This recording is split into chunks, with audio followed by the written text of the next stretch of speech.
I'm super excited to jump into this talk with Eric Cheng from 12 Creative, where he wants to talk about getting and retaining clients for a creative business.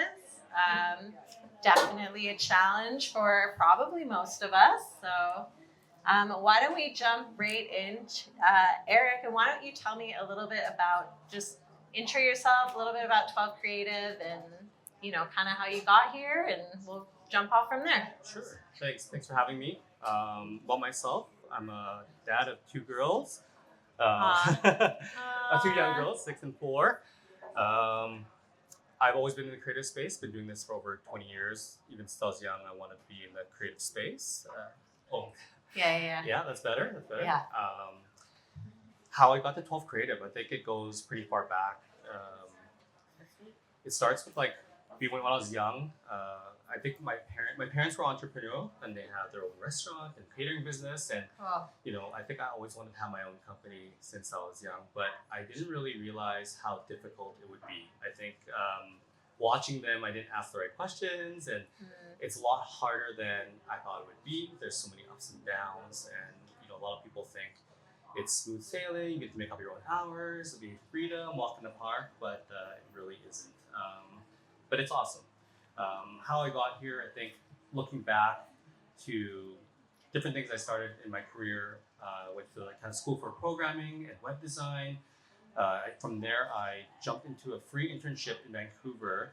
Worked for free for 3 months at a web design, web hosting agency, and I was like, I made it. I'm a web designer. I can do this.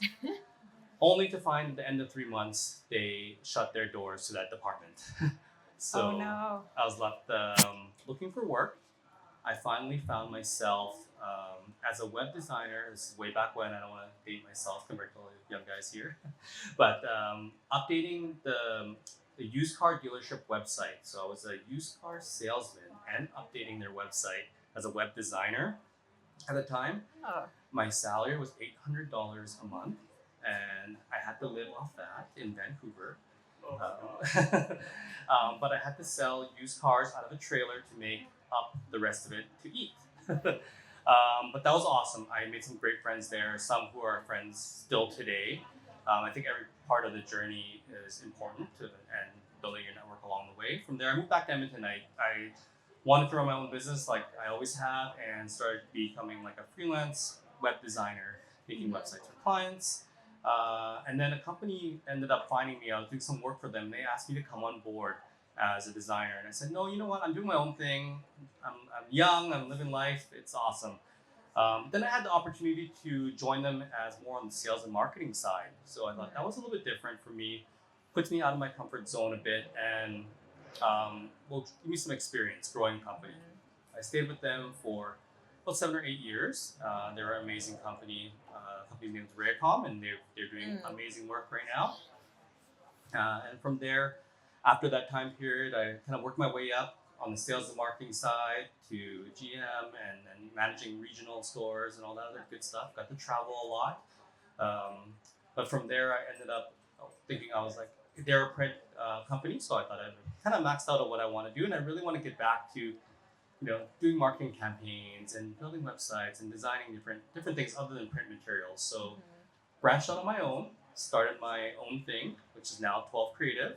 Yeah. And that's kind of what brought me here today. I love that. Yeah. We actually have similar backgrounds because I was at Go Auto. Okay. And then I went to Burke. Amazing. Print marketing. Yeah, that's really cool. I love that. Well, I'm kind of curious, what sparked the decision to start 12 Creative? What was your early vision? I know you're talking about websites and designs and enjoying doing that, but it's definitely more of a feat to start the business. So was there something that kind of clicked for you when you decided to launch into that, or it was just something that was a slow burn for you? I've always wanted to do that, so I just trying to find the right time to do so, and I think there really is no right time. It's always going to be difficult. And you can always kind of half-ass it, but I think you have to really jump all the way in to really feel what it's like, and it's either all or nothing. And doing that, I think you in the same boat, you feel the same way. Yeah. I wanted to be able to help clients in more ways than just print. You coming from Burke as well, we could help them in a lot of ways. But what was next? They wanted more help, so I wanted to be able to help the clients in other ways other than just print. So I took a few freelance jobs, and that kept me going. And decided, now is the right time to take a leap. And I wanted to create something where we could help our clients holistically, but also create a space for our team members and have my vision is, putting our clients, make our clients being important for sure, but putting our people on our team first. And I think that's what we have now. Oh, I really love that. Like during those first few years then, what was the hardest part of getting clients when no one really knew you? I think even now, people don't know us or know me, and it's still very hard to get clients. I'm not sure if that ever goes away. One of the things I think people don't do enough of maybe is, or think about is, the biggest thing I think is confidence. You have to have the confidence to get yourself out there, talk to people, put yourself out of your comfort zone. Have confidence to walk door to door, get rejected. It's gonna happen. You're gonna put out proposals. You're gonna talk to people, and they're not gonna be interested. It's that the first big step is that confidence to be able to go out there and ask for business. I think that's a big thing. Just thinking back, sorry. No, there can be more than one thing. Yeah, one of the things that I did initially, coming from the print background too, is I went door to door and offered a free business card design. How exciting, right? But we went door to door asking for business card design, if they did some print for me, and eventually some people said yes, so we got some design work out of that. But getting in the door with something simple like that, also you get to expand doing their print collateral, you can do their branding, eventually moves to website. And I know doing free design, sometimes people say, hey, that's a negative thing, try not to do that. But I always look at it as learning. You're learning along the way. You're learning how to talk to clients. You're putting reps in on how to work with clients. And usually these become testimonials, portfolio pieces, even case studies. And some of those clients I first talked to from day one doing a free business card design are still our clients now over a decade later, and they spend a lot more than a business card. So you never know. I mean, really, it's like a marketing cost. Yeah. Yeah. Absolutely. And a business card feels, not too bad. Yeah. Well, like in a city like Edmonton, do you find today, I'm assuming you're not going door to door anymore. So what is the most effective way you found to land new business today? I love this city. I grew up here. I think I almost like to say it's a small, big city, as everyone feels. And as you can see, it's beautiful downtown here. Reputation and referrals and word of mouth is so important here in Edmonton. I think you're almost like 1 or 2 degrees separation from anybody, right? So having a great reputation is important, but I think people don't ask for business enough. I know it's hard to do that, and putting yourself out there, one, is difficult, and asking for business is even harder. But when I think of it, the more you ask, the more you learn, the more you'll get business, right? Thinking about some big brands, whether you love them or not, like McDonald's, Coca-Cola, even Apple, they are still advertising a lot and asking for business. So no matter how big you are, no matter how small you are, I think you have to allow yourself, no one's going to give you permission. They're not going to be like, hey, come here, we want to work with you. It's asking for business, putting yourself out there and being confident in your craft. I think that's important. The second thing that I think make things easier is specializing and niching down to a particular industry or service, that sort of thing. So if you are, or if we have any designers out here who love brand identity design, things like that. But if you're also a foodie, let's say, you could focus on just being a restaurant and hospitality designer and really be an expert in that field, learn how to speak their language, work on specializing on working with restaurants. And when you get really good at that particular thing, I think opportunities come to you. I agree with that. I agree with niching down. I'm kind of curious too, when you were in the discovery phase with a potential client, how do you position your value without just competing on price then? Is the niching down kind of something that really helps you, or do you have anything else? Yeah, I think that's a huge part. I actually face this a lot. We just went through this process last week, actually. Yeah. Sometimes, and this is going to happen, and we learned this, and we still are learning this, RFPs are tough, proposals are tough. Sometimes not sometimes, a lot of times corporations or agencies put out RFPs and the way they score it is all different, but sometimes they have to put it out, just put it out. But someone that they know ends up getting the project. You know, no matter how much work you do with it, it just either based on a price or someone they know gets a project. So I think you have to come to expect that no matter what, no matter what they say also, you're not going to win every single project. That's going to be the thing of it. I think genuinely caring about the project is what I find help me with projects. I align with the customer. I help them see their vision. I'm excited about the project and I tell them about it. A lot of times, some people say don't do this, is, you know, I always give them my ideas that I like. Like, what am I excited about? What are my ideas of how, you know, I can do the marketing campaign or the design? And people are going to be like, hey, but they might just steal your ideas and run. But really, you don't want to be working with those type of clients anyway, right? So being genuine and caring about them really, really helps win the project. And then if you are specialized, I think one of the advantages there is if you've done that type of work 100 times, or you worked 100 restaurants versus your competitor only worked for 10, they're gonna, even at a higher price, they're gonna choose a more experienced person who specializes in their business. Yeah, no, I totally agree with that. I'm kind of curious too. I mean, we're all here, we're all technically networking. I know we're kind of vibing and drinking, and where does that come into play here? Like networking, referrals, community involvement. Has that helped you find clients? How much do you value that? Super huge. I think coming from the print background yourself, I'm not sure what end of it, but like in the printing business, you meet a lot of people and all kinds of industries, and building that network out over the past 20 years, 15, 20 years, whatever it may be, those all come into play. You know, I think one of the major things is, of course, never burn any bridges. Everyone you meet, I've seen things happen in our business where I met someone, shook hands with somebody casually like 5 years ago and became a client like last week, kind of thing. That's going to happen. So networking is important. One of the things we think about is networking like we're doing here today, which is super awesome, but is also networking online. I reach out to people online across the other side of the world all the time.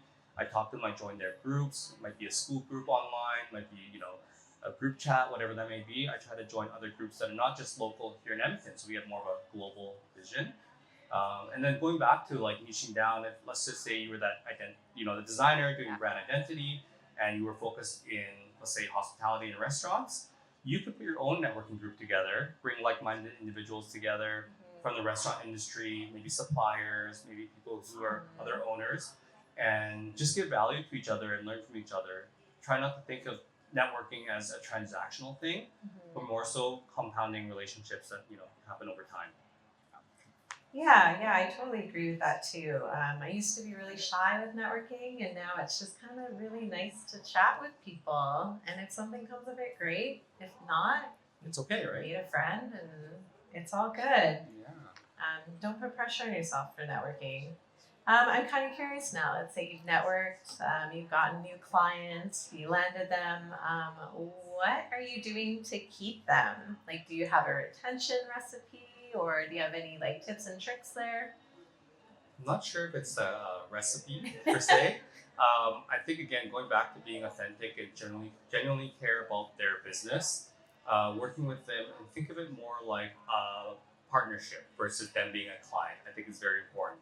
I always like to think about it as you grow together. We work with clients who have started small and grown to like a national chain, but we started with them from their first store, let's call it.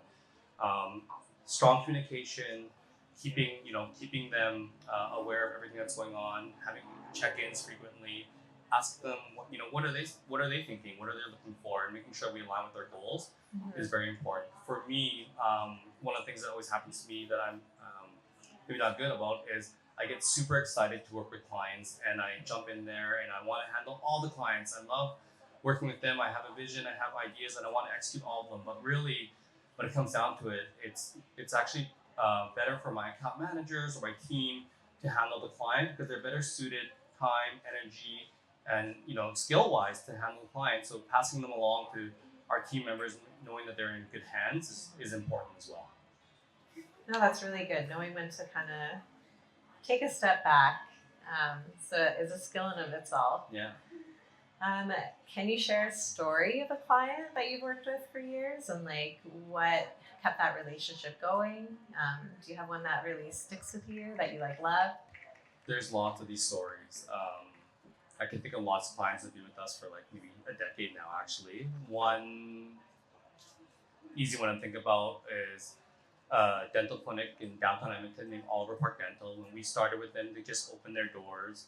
I just so happened to shoot them an email and say, "Hey, are you looking for any digital marketing?" And they were looking for just that week. So sometimes timing really plays into things. And we met and we started doing their work. We did their outdoor campaign, we did their digital campaigns, we did their print design. We ended up doing their website. And that was way back when. And many years later, almost a decade later, they were able to open 2 more clinics based on the success of that one. The clinic owner and myself became great friends. They sold the first clinic due to its success. And we ended up starting another, side company together as well. So you never know where these relationships lead to, and what happens. Wow. Yeah. Oh, that's so sweet. I love becoming friends with clients. Yeah. You don't expect that in the vision sometimes. Absolutely. Yeah. I think it's the fun part about this business too. We get to meet so many people. Yeah, I agree. You get to see inside different industries, and it's really interesting. I'm kind of like agencies, they sometimes lose clients for reasons that might be outside of their control. How do you handle those moments while maintaining your reputation? This is a hard one. I think we've all been through this. Yeah. We went through this a lot this year somehow around the same time. I think these things are out of your control. A lot of cases, like you said, companies will grow, they'll scale, they'll get sold, and then you won't have that contract anymore. Companies will be successful based on your campaigns and working with them. That they ended up bringing people in house to take care of their digital marketing. Let's call it. Yeah. Companies also fail due to outside circumstances, nothing to do with the business you're doing with them. Something happened up top, or something happened, out of everybody's control, and they fail. So this kind of thing happens a lot, and you can't plan for it all the time. And I think you have to just remember that these things will happen, and thinking about that, just knowing that these things happen and actively planning for companies to leave, I think is important. So you can think about your inflow and so on. Mm-hmm. But never burn bridges regardless. I think just thinking about what I said earlier, sometimes companies take things in-house and they're not with you as a retaining client anymore. But I think you can always keep in touch, give value, never burn bridges, because you never know when the next referral is coming from, or any of the anything like that. So. Totally, that's a really good point there. Never burn a bridge, especially in Edmonton. You're 2 people away from that burnt bridge. Yeah. At what point did you realize you needed systems to scale? Because you've successfully scaled a digital marketing agency. I don't know about the scaling. I have my team members here, but we're trying and we're learning. I think very early on, just thinking way back when we first started, and there's just like 2 of us, we were literally like writing things on paper and passing it to the next person at the desk over. Then we moved to email, but I think one of the most important parts now to think about scaling and growing, even if you're a freelancer on your own, is putting those project management systems in place, whether it be Monday.com, Asana, Notion, ClickUp, whatever it may be, Excel, I don't know. But use it and start early so you can kind of put those systems in place. Any kind of internal processes, document them. And something that we were thinking about, it took us a while, is how to productize creative service, right? So thinking about like if we're doing branding for a client, what steps A to Z look like? How does it look like when you're meeting the client, doing discovery? What do the discovery workbooks look like? How do I systemize that? What are the first drafts and proofs look like, all the way up to delivering the project at the end and delivering the brand guide? If you can put those roadmaps and those steps in place, when you're talking to a client, they feel more confident about it. You know the timeline and the roadmap, they know the timeline and roadmap. And if you ever grow your team, they're going to have something to follow. So getting those things in place are important. And a lot of work. Yes.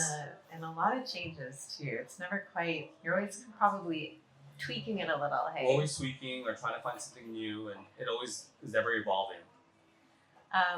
How do you balance staying creative while running the business side of an agency, or are you doing the creative anymore? I'm not really doing the creative anymore. Yeah. Maybe because they don't let me. I don't know. You got kicked out? No. I love. This is the fun part of the job. I'm actually quite involved, I'd say, in a lot of campaigns. Yeah. One, just visiting and doing pitch meetings with the client, coming up with the ideas. Then meeting with our internal team, and then sitting down with the designer and the client. I'm still quite involved. I think the cool part is that you get to choose how much involved you are, or you can take away from, and as much as our creative directors and design team lets me sit there. But that's a fun part of the job. I always have to remember this is why I started this. I love being creative. I like making cool things. I like making things look good and feel good. And, I have to make sure I intertwine that back into my day-to-day. It's important. Yeah. Yeah, not to lose your roots. Absolutely. Can you share actually one of your biggest missteps? I think there's a lot of things we can learn from each other's mistakes that people don't often talk about. We're all making mistakes every single day, pretty much. I would hope, at least I am. And what it taught you about growth. I think we're still taking lots of missteps. I don't even know where to pinpoint these. It happens all the time as we're learning along the way. I think going back to what I was thinking about earlier, if we could find ourselves niching down at an earlier stage, we have some industries that we work with well right now, but that took maybe 5 or 7 years to get there. But choosing, one industry, one service that you're really passionate about, that you love doing, and really focusing on that at an early stage, is becoming an expert there, I think would really help, set the trajectory for you in the future. Mm-hmm. And of course, it has to be something that you love, or the type of industry that you love working with. Yeah. That would really help you, set the goals, or set up your agency for the future. It becomes easier to talk to your client when you know who they are. So when you're marketing to them, you can put systems in place to reach out to them. You learn to speak their language, which is important. Every industry has a specific, lingo that they use for whatever that may be. And you know what problems they have. If one person has that problem, others also have that problem in the same industry. And if you know how to solve that problem and speak their language, it becomes very easy. Well, not very easy, but it's easier to get their business, because you're the expert in that field. Yeah, that kind of thing. I totally agree with that. It kind of makes you like the no-brainer choice too when you're pitching a proposal, right? I think so. Something someone told me once was, let's just say you have a heart problem and you're looking for a heart specialist or a heart surgeon. You're not going to walk into the corner store Medi Clinic down the strip mall and talk to a general practitioner. You're going to be lining up for months to speak to a specialist. You're going to speak to a heart specialist, and it's going to take a long time. But you're going to only want to talk to them to solve your heart problem, because they're the specialist. And I guarantee you that heart specialist is getting paid a lot more than the doc down the road. So you want to be that specialist. I hope they're going to the specialist. Yeah. I know, like, niching down, there seems to be some controversy in the world on that one every once in a while. I see people debating it all the time. Is there anything else that's controversial about the creative industry right now that you have an opinion about, or if you have a controversial opinion yourself? I think the biggest thing that our team talks about the most and our clients talk about the most is AI. I think we're here. That's one. We're in the AI chat. Welcome. Yeah. So I think whether you love it or you hate it, it's here to stay. We can't fight that. In many, many ways, it helps us do our job on the creative side. We're able to come up with better copy, headlines. There's no more lorem ipsum. If you guys ever use that, we don't do that anymore. Let's GPT that. We're able to come up with mock-ups quicker, or come up with different ideas quicker. So, again, whether you love it or hate it, it's here. But I think what we can do on the creative side is embrace it. And how do we use it to better service our clients and deliver better or faster results for our clients? Mm-hmm. And it's a win-win for everybody. So yeah, that's the biggest thing. I think the topic, as everyone knows. That one's split. Yeah. That one feels split. Okay, well, you're born and raised in Edmonton. Born and raised. So what do you think Edmonton has to offer the creative community that maybe outsiders might not realize? Yeah. going back to what I said, I love this city, just being here almost my whole life, and um, people here are genuine. They're nice. Like it's small, big city, but everyone gets to know each other. I think this is less of a dog eat dog city than some of the big cities. It's less competitive. People are super nice and here to help each other out. I think that's really important, and really, what we have here, Creator Canteen, is something that we have to offer. I think Michelle and Keith and TJ, wherever TJ is, has done a fantastic job putting everything here together, and this is what we have that no other city has, right? I think the city's great. The city shows up, so thank you. Okay, we'll do one more question before we go into a Q&A. For someone here tonight who wants to grow their creative practice into a sustainable business, what do you think is the single most important thing they should focus on tomorrow? Single thing, maybe a couple things. You could do two, three. I think, again, going back to being confident and putting out content. I know we talked about content in the earlier conversations. Putting things out there, whether you're creating a YouTube video, polished or not polished, putting up reels, making posts, whatever that may be. I think getting yourself out there and getting over that hump of being, really scared. And even I'm super scared to be here right now, as I told you. You're doing great. Getting over that, I think, is really important. And just like posting or whatever, and getting out there networking events, not just online. I like to think about, this is a good question that came up because just a couple weeks ago, I put out, or maybe last month, I put out a post being a little more vulnerable about our business and the creative agency and how it's up and down and not super easy. You never know who's watching or who's following you. I got a DM for a proposal for a project based on that post, and we ended up, I didn't think we'd win that project, but we ended up winning that project, and it's a 5-figure project. And that all resulted in just putting a post and being vulnerable, online. So I think that's super important. Just putting yourself out there, and again, who cares what people think, right? Just get it out there. I think that's really important. And the second, I think, is just believing in yourself. I know the hard part of being creative is judging your own work or thinking about what other people think about your work. And it doesn't really matter. Who cares what they think, right? Just believing in yourself. The biggest risk to anything is not risk putting it out there. You got to bet on yourself. You have to work your way out of that comfort zone. You have to go up and down through those roadblocks. And when you're out of that, out of your comfort zone, that's where they say the magic happens. And when you're out of the comfort zone and you believe in yourself, put yourself out there, great things will come to you. I love that. I love all of that. Well, thank you for sharing. I would love to go into the Q&A section. I see Keith twinkle fingers over there. Give him the mic. So I've only been doing creative work for probably 3 to 4 years. I'm curious for you, what keeps you going when it comes to running an agency and stuff? Because like you said, it's so hard. It's literally up and down and all around. It's such an emotional struggle when it comes to business and stuff like that. So I'm just curious if you have any thoughts about the longevity of running a creative business. So a couple things. I know the ups and downs. The worst are when clients are like, "You're doing so awesome. It's not you, it's us." Like in a relationship. So we get those sometimes too. The longevity is tough. I think really I get excited when working with new clients all the time. Looking at just being in line with their vision is super exciting.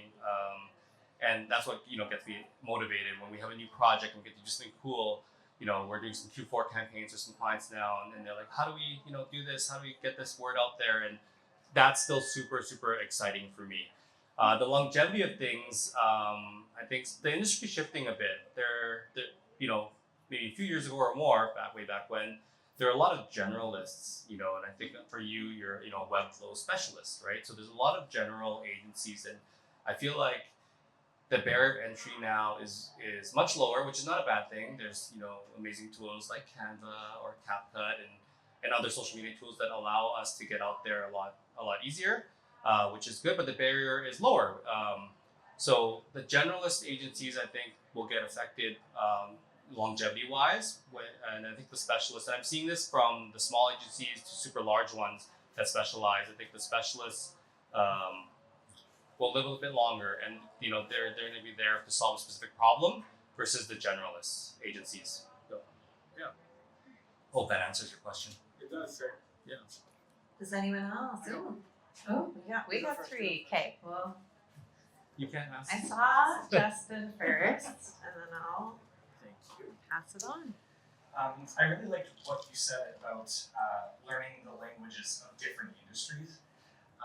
How do you go about identifying new industries to target, if you will? And when you do identify those industries that you might want to branch into, how do you go about approaching them to work with you? I think going back to what you're passionate about, for us, we got into real estate marketing, something I like, something, I grew up with friends who really loved real estate, and something I wanted to learn. So the great part of it is I got to learn that industry, learn that business while still, I guess, getting paid doing their work. So just thinking about what you love, I wouldn't get into something, let's just say, oh, this industry has a lot of money or there's a lot of spend here, but if you don't love it, you don't love it. It makes your work very hard. It makes it really hard for you to get up and do that work, on a day-to-day basis, especially if that type of client in that industry, maybe let's call it, is hard to work with, right? If you're not passionate about that type of work or that type of industry, I think it makes it a lot more difficult. So I'd say really lean into what you love, and everything else will flow a lot nicer. Thank you. One more. Hey Eric, thank you for your insights so far.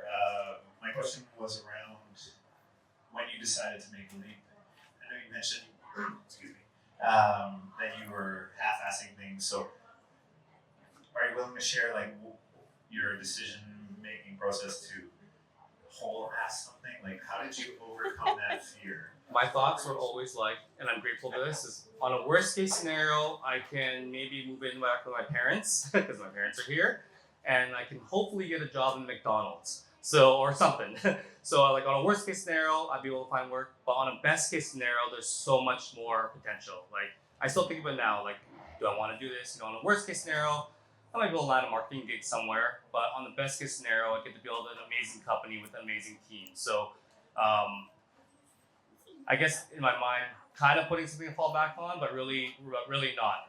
Kind of going all in. But everyone has a different scenario, whether their living situation or whatever that may be. But I think, and we've coached a lot of clients here. So a lot of clients come to us. They have a side business or a side hustle, and they're doing some branding work and getting started, and and they're still working their day job, which is not a bad thing. People have to make a living. But when I found almost every single time when they eventually take the leap, they feel so much better. They get to fully commit mentally into that thing. They're passionate about their business, and they're much more successful when they're, putting all the hours in versus just some of the hours into what they love doing. So, hope that helps a little bit. Yeah, thank you. And just to follow up, you talked about the good things that came of making the leap. What were some of the pain points that you maybe didn't expect? Collecting money. Yeah, I think it's really hard as creators. For some reason, clients think, especially when you're new, they can pay you sometime later. I think that's one of the hard pain points, making sure that those things are all in line at the very beginning. Charging what you're worth is really important. For some reason, sometimes people put creatives behind, but really it's that's one of the hard points. Just collecting invoices, billing clients, following up on it. That's honestly a part-time role on its own, just taking care of the paperwork side of things. Jumping to things I always thought, I get to design all the time. It'd be super exciting and fun, and I get to work with clients. But there's so much administration that goes behind it, so much paperwork that goes behind everything. And the more people we have, and the more people we talk to, and the more clients talk to, it just really compounds. So, but some people love that stuff. So I say, you could have a great business and have, the accountants and the operations people taking care of that kind of thing and stay being creative. Some people want to run the business side of things. So I think put yourself in a position. You don't necessarily have to be CEO or lead operation. You can still be on the creative side in your own business and put someone else who's really good at what they do in that place instead. So I love that. Also, why do people pay us later, but you wouldn't do that to a hairstylist, right? Exactly, like, what's going right? on with that? Yeah, What they don't do happened that there? at the grocery store. Like, I got you in a month. Yeah. So if you could think back to when you first started your agency, going from 0 to 1, what were some specific things that you did that you think other agencies weren't doing in order to get more clients, or ways you were approaching the business that ended up being really successful for you to get you to where you are today, 12 years later, managing a big company? I think for some reason the only thing I can think about is like going door to door, and I made a little flyer for ourselves that had, oh, we do websites, we do branding, and we didn't even do social media marketing or digital marketing at the time. This is long ago, and just going door to door and putting myself out there. That sucked. Like people would just shoo you away. No one wants to talk to you, but eventually someone does. Back then we didn't even cold email, but that wasn't too effective. But getting yourself out there, being able to take those no's, taking small projects. I think nothing was and nothing is even beneath you. To this day, we still have to do things to prove ourselves always and ongoing. But doing some of that free work earlier on in our careers really like help pay dividends in the long run. You have to earn their trust in lots of ways, especially when you're a young person just knocking on doors. Hey, we want to help you grow your business. And you're a young guy. We have a successful business. So just showing them what you can do and putting some work out there for them, showing them that they can trust you, I think is really important. Hopefully that helps. You mentioned staying inspired. Through the ups and downs of managing an agency year to year, what kind of content and stuff do you follow on a day-to-day basis to keep you inspired and keep you bringing new ideas to the table? I watch a lot of YouTube, listen to a lot of books, listen to a lot of grades. I think companies of all sizes, small or big, inspire me.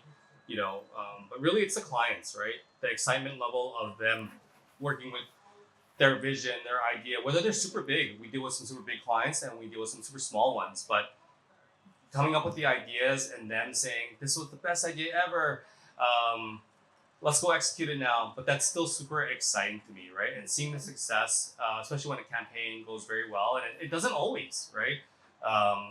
Is still exciting. And we have a lot of nonprofit campaigns, fundraising campaigns. We do a lot of work with Big Brothers, Big Sisters, Boys and Girls Club. And when they tell you, this campaign we raised the most amount of money for our Dream Home Lottery, that feels really good. And all of that goes right back into our beautiful city, into our community, to future generations. And it's work like that that really keeps me going and stay inspired. And it's good for our team as well too.